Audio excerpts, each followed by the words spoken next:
Golden eagles come home. One winter day, early in the year 21 BC, Augustus, munching with particular relish a small sour apple, and carrying in his left hand a letter from the king of Parthia, climbed to the small study at the top of his house, which was his favorite retreat. There he could consider this annoying matter of Parthia without interruption. It was high time, Augustus thought, for Rome to settle accounts with the irritating and still undefeated rival.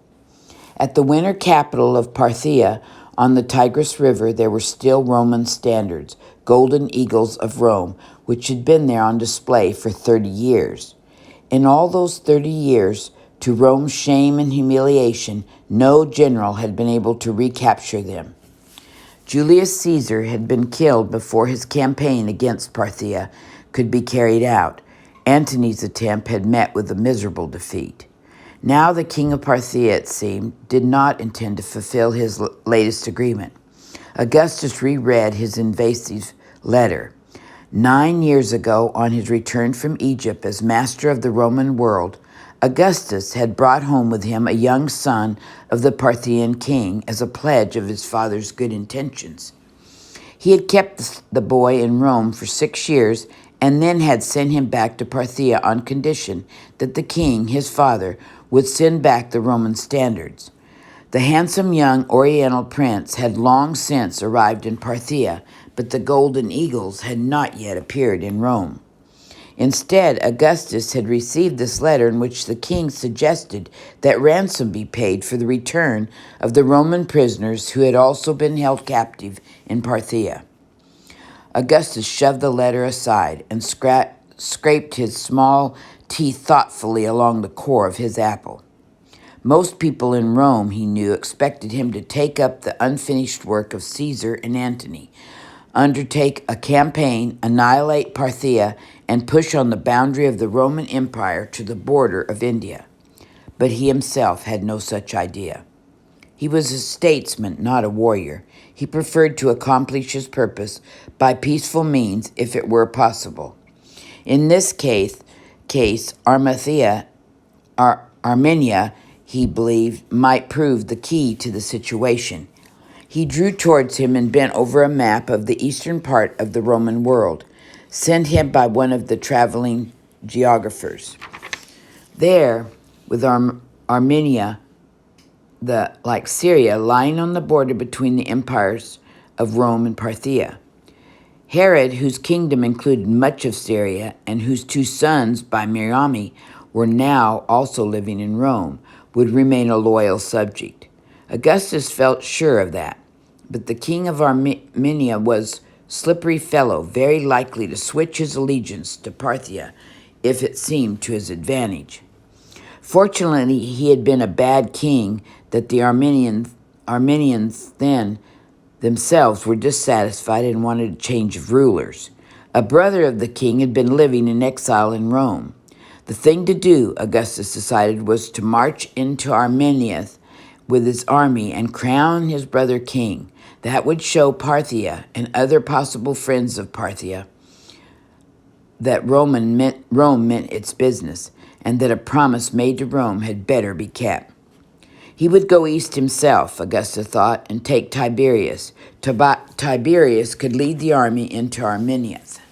While he stayed on the island of Samos and directed operations from there, Tiberius was now 21, level-headed and quite capable of managing the whole affair. And it would please Livia, who would also go with them. Then, with the thought of leaving Rome, it suddenly occurred to Augustus that there was no Agrippa now to leave in charge while he was gone. He needed Agrippa. Rolling up the map, he reached for his pen and ink, carefully adjusting a piece of horn which acted as a brace to his limp forefinger, and wrote to Agrippa, asking him to return from the east at once, as soon as possible. That night, seated on the edge of his bed with his right shoe taken off first for luck, which he considered a very bright idea, struck Augustus. It It concerned Agrippa and his daughter Julia, who were now fast becoming much to marry a young widow. Upon his return to Rome, Agrippa must divorce his wife and marry Julia. So Julia, at 19, became the wife of Agrippa, who was then 42, old enough to be her father. Augustus was highly pleased and hoped upon his return from the east to find a baby grandson, another heir of his own flesh and blood to fill the vacant place left by Marsilius. The trip to the east was a major success. All plans worked out and not a drop of blood was shed. In Armenia, Tiberius found that the bad king had been conveniently murdered by his own relatives, so all he had to do was to crown the new king and set him on the vacant throne. The Parthian king, properly alarmed by such speedy action in Armenia, hastened to fulfill his bargain with Rome. Tiberius went to Syria to receive the standards as well as the prisoners, who were all allowed to return home without ransom.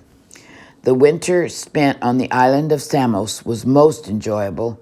Envoys from all the neighboring kings came to pay respects to the Emperor of Rome.